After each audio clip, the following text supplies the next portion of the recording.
Mantan pelatih tim nasional Indonesia, Sintayong, tidak mau menyalahkan Patrick Kluivert pasca kekalahan memalukan tim Garuda dari Australia dalam lanjutan putaran ketiga kualifikasi Piala Dunia 2026 zona Asia.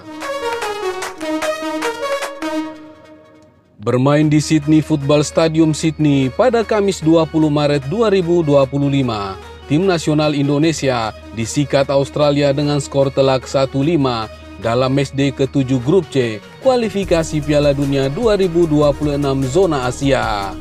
5 gol Australia dicetak oleh Martin Boyle lewat tendangan penalti pada menit ke-18, Nissan Valupilai pada menit ke-20, Bryce Jackson Irvine pada menit ke-34 dan ke-90, serta Lewis Miller pada menit ke-61.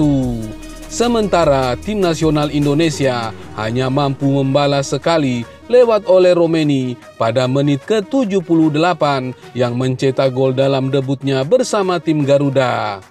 Sintayong lalu memberikan analisis terkait kekalahan tim nasional Indonesia tersebut. Pria asal Korea Selatan itu menilai bahwa tim nasional Indonesia tidak mempunyai banyak waktu untuk berlatih jelang menghadapi Australia. Para pemain bekerja keras, memang pressing depan juga sangat baik, tetapi karena tidak banyak waktu untuk latihan, sepertinya banyak lepas man to man, jadi mungkin penyebab kekalahan, kata Sintayong.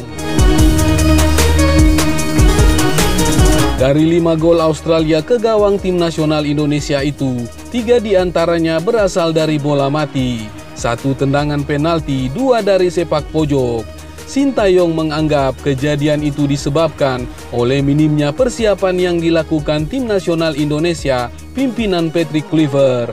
Sangat disayangkan sekali sebenarnya, tidak perlu kita kemasukan gol lewat set piece, tapi kemasukan gol karena set piece. Mungkin karena pelatih Kluivert tidak mempunyai banyak waktu untuk latihan set piece, jadi mungkin alasannya itu, kata Sintayong lagi. Sintayong juga menyayangkan kegagalan Kevin Dix mengeksekusi penalti pada menit ke-8 yang sebenarnya dapat membuat tim nasional Indonesia unggul. Memang kita juga bisa cetak gol di awal, tapi karena tidak dimanfaatkan dengan baik, mungkin itu menjadi penyebabnya, ucap Sintayong. Seperti yang sebelumnya dijanjikan, Patrick Kluivert memang menyajikan permainan yang menarik sejak awal babak pertama. Tim nasional Indonesia terlihat mulai mengambil inisiatif serangan dari sepak mula. Bahkan, Jai Idzes dan kawan-kawan cukup bermain dominan ketika menguasai bola. Upaya ini dibangun tim nasional Indonesia sejak lini pertama untuk bisa membangun serangan. Ada banyak momen ketika skuad Garuda bisa mencapai kotak penalti lawan. Skema build up memang lebih banyak ditempuh dari area kelebaran. Jalur untuk mengirim bola kepada Tom Haye seringkali tertutup dan sulit ditembus oleh skuad asuhan Patrick Kluivert. Berdasarkan statistik, Jai Idzes dan kawan-kawan tercatat mengukir 60% penguasaan bola berbanding 40% dengan milik Australia. Jumlah tembakannya pun lebih banyak, yakni 11 tembakan, sedangkan lawan hanya melepaskan 9 kali. Namun dari sisi penciptaan peluang, skuad Garuda masih kalah. Mereka memang bisa menciptakan 3 big chance, tapi hanya 1 yang menjadi gol. Adapun Australia bisa menghasilkan 5 big chance yang semuanya menjadi gol. Sementara itu, pelatih tim nasional Indonesia Patrick Kluivert dituntut lekas move on dari kegagalan atas Australia lantaran ada laga melawan Bahrain yang tidak kalah krusial pada Selasa 25 Maret mendatang. Alasannya, nasib tim nasional Indonesia dalam perebutan tiket menuju Piala Dunia 2026 masih akan bergantung pada 3 laga sisa. 1 pertandingan akan dihadapi Jai Idzes dan kawan-kawan di Stadion Utama Gelora Bung Karno, Jakarta kurang dari 5 hari lagi. Kluivert menegaskan bakal mempersiapkan tim dengan sebaik-baiknya guna menghadapi Bahrain. Kami perlu bekerja keras dari 5 hari dan berusaha mendapatkan hasil yang bagus saat melawan Bahrain. Tetapi pertama, kami harus menganalisis pertandingan ini, kata Kluivert. Namun, mentalitas, etos kerja para pemain, saya senang dengan hal itu. Dan jika Anda melihat gol seperti ini dengan kesalahan-kesalahan individu, Anda perlu bekerja keras dan itu normal. Terang pelatih yang baru ditunjuk PSSI pada awal tahun ini. Sama seperti Indonesia, Bahrain juga mengalami kekalahan. Skuad yang berjuluk Satria Dilmun itu takluk 0-2 saat bertamu ke Jepang.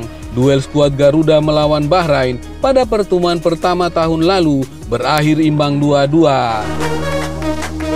Sementara itu, bek tim nasional Indonesia Kevin Dix mengaku kecewa berat dengan kekalahan timnya melawan tim nasional Australia.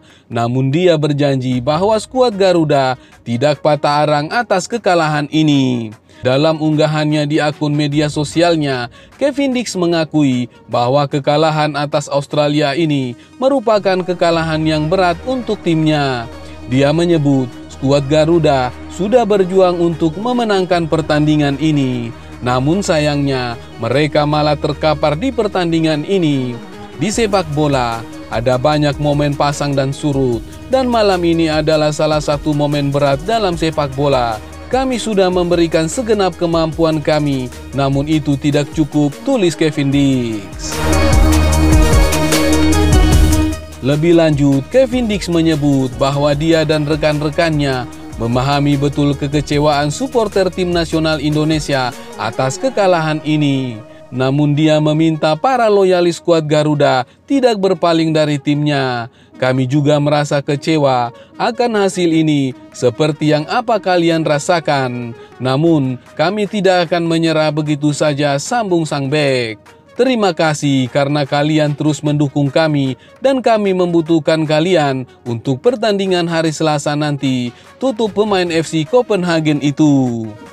Tim nasional Indonesia akan memainkan pertandingan ke-8 di Stadion Utama Gelora Bung Karno. Mereka akan berhadapan dengan skuad tim nasional Bahrain dan skuad Garuda wajib menang jika ingin menjaga asa lolos ke Piala Dunia 2026. Walaupun menelan kekalahan telak 1-5, peluang tim nasional Indonesia untuk berlaga di Piala Dunia 2026 zona Asia masih terbuka. Karena di hari yang sama, beberapa tim juga sudah menyelesaikan laga ke-7.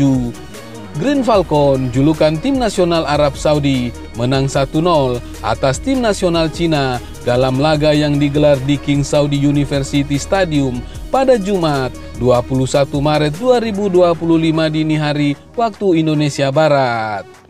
Gol kemenangan tuan rumah dicetak Salem Al-Dausari di menit ke-50. Sekarang yang menjadi pertanyaan, bagaimana penampakan klasmen sementara Grup C, kualifikasi Piala Dunia 2026 zona Asia, gelar laga di atas. Setelah seluruh tim memainkan 7 pertandingan, tim nasional Jepang melesat sendirian dengan 19 angka. Koleksi 19 angka membuat skuad Samurai Biru, julukan tim nasional Jepang, takkan tergeser dari posisi 2 besar yang menggaransi lolos otomatis ke Piala Dunia 2026. Alhasil, skuad asuhan Hajime Moriyasu menjadi negara pertama di dunia di luar tuan rumah yang telah memastikan tiket lolos Piala Dunia 2026. Menyusul di posisi 2 klasemen sementara Grup C, kualifikasi Piala Dunia 2026 zona Asia, ada tim nasional Australia dengan 10 angka.